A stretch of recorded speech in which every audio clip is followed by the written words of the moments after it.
Hey, what's going on? Welcome back. Grab your aunties, grab something to drink, something to eat. We're gonna go over the complexities, well, the simplification of the myofibril.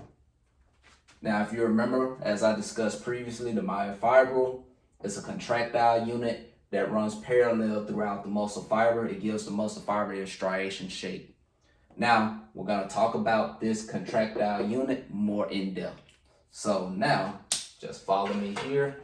I'm going to get a border flip and I'm going to draw everything out piece by piece so that way you can understand what's going on. All right, now before I start explaining the parts of the myofibril,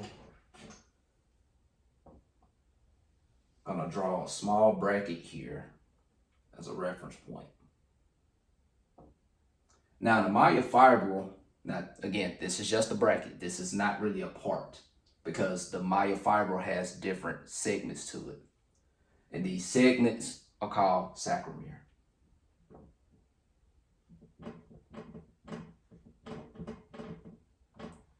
Now a saccharometer is a segment or a unit of the myofibril that contains multiple components or the major components of the contractile unit that I was just talking about earlier. And the saccharometer itself has different portions. You have what's called an A band.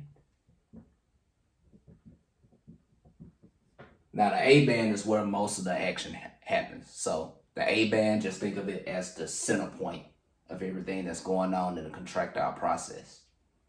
And again, I'm not going to discuss the actual contractile process. I'm going to discuss the parts and components of the contractile process. The contractile process is going to be in another video.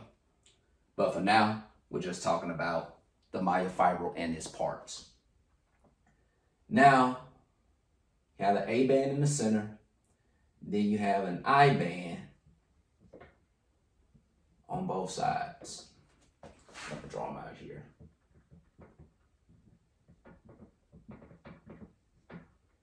Now I'm going to talk about the I band just briefly here. Now the I band contains filaments. Filaments in this case being just a structural component of the saccharometer itself. Contains these zigzag structures called Z-disc. The full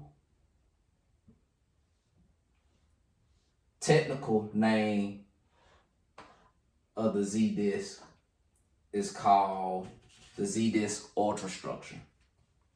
But for simplicity's sake, we're just going to call it Z-disc. And Z-disc, just going to draw the name out here.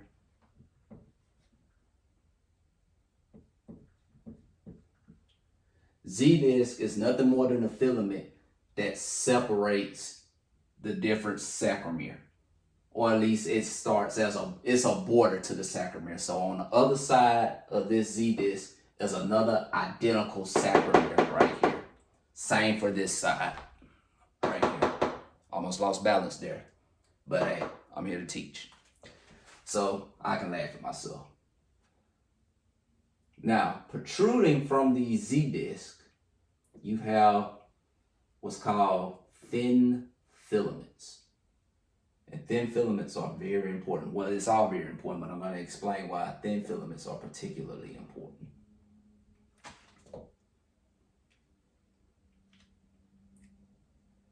Just going to draw an arrow here. Thin filaments.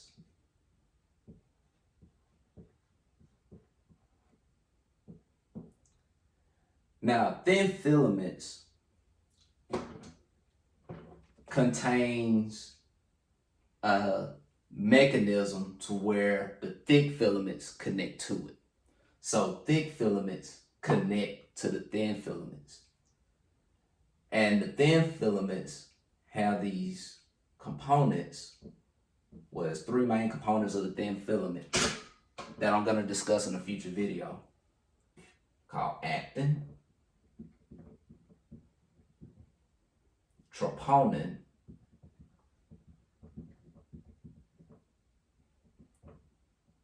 and tropomyosin.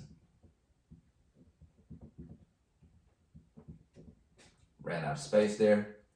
But these three components that I just listed off right here is what the thick filaments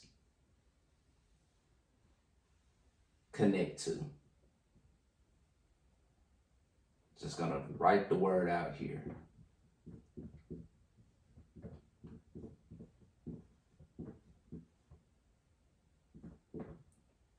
Now, the thick filament has this thing called myosin.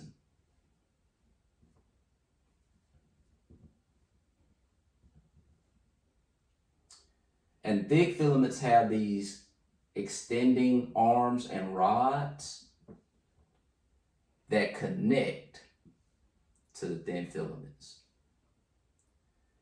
And these arms and rods work in tandem with the actin, troponin, and tropomyosin during the contractile process. So the thin filaments acts as a slot for the thick filaments during contraction. I hope I'm not losing you so far. I'm going to draw another thick filament here, just so I can keep everything consistent and in series.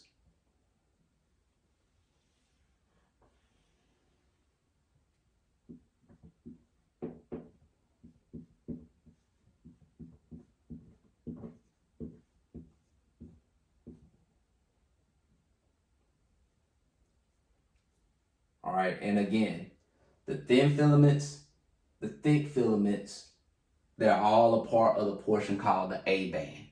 And again, the I band is where the Z discs are.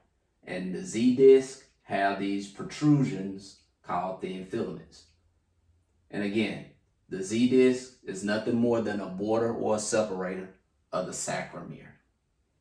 Well, this entire thing is called a saccharometer. Saccharometer is just a portion of the myofibril, the thing that I just discussed at the very, very beginning. So these are parts of the myofibril. And the myofibril, again, is just a long network of saccharometer. And everything within this drawing is of the saccharometer. Now, there is one more structure I want to discuss called an M line. Just going to draw 3 dashes down the middle here. Now the M line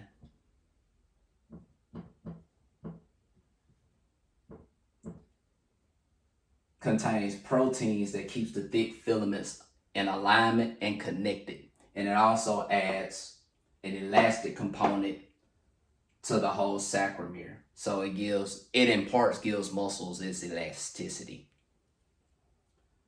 So this right here is the infrastructure, or the main infrastructure of the myofibril.